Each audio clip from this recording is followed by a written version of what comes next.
हुजूर अलैहिस्सलाम ने मजमा सहाबा पे नजर डाली, फरमाया कि बताओ भाई वो कौन सा दरख्त है जिसकी मिसाल मोमिन की तरह है। वो ऐसा दरख्त है जिसके पत्ते ही नहीं झड़ते। हजरत अब्दुल्लाह इब्न उमर रदी अल्लाह तआला अन्हु फरमाते मुझे जवाब आता था कि वो खजूर का दरख्त है। कहता पीछे हटें आप, मैं बताता हूँ आपको इसका जवाब क्या। हजरत अब्दुल्लाह इब्न उमर कहते मुझे पता था कि वो खजूर का दरख्त है, लेकिन मेरे वालिद बैठे थे, अबू बकर सिद्दीक बैठे थे, मौला अली बैठे थे, सहाबा बैठे थे। आप फरमाते हर एक मुझसे बड़ा था, तो मुझे मेरे अदब ने इजाजत नहीं दी कि मैं जवाब दूं।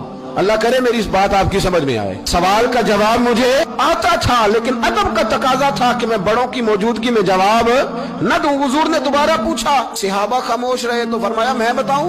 या रसूलल्लाह बताइए। तो महबूब फरमाने लगे वो खजूर का दरख्त है। नबी करीम ने हज़रत अब्दुल्लाह इब्न उमर की तरफ मोड़ के देखा, फरमाया मेरे गुलामों वो दरख्त है खजूर का।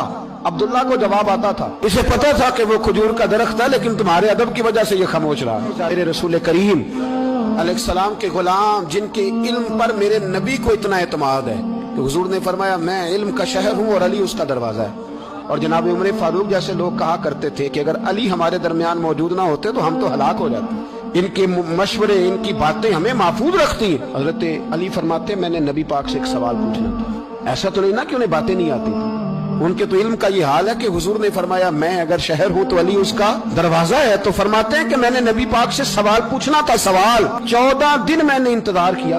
हर रोज मैं मस्जिद में जाता, घंटों बैठता, पर 14 दिन इंतजार किया। क्यों? फरमाते मेरे दिल में ख्याल आता था कि कोई और आए, वो वाला मसला पूछ ले तो मेरे वाली बात भी हल हो जाए, मुझे हुजूर से पूछना ना पड़े, कोई और पूछ ले ताकि मुझे ना पूछना पड़े। फरमाते हैं 14वें दिन एक बद्दू आया, उसने आके नबी करीम अलैहिस्सलाम से सवाल वो पूछा जो मेरे दिल में था।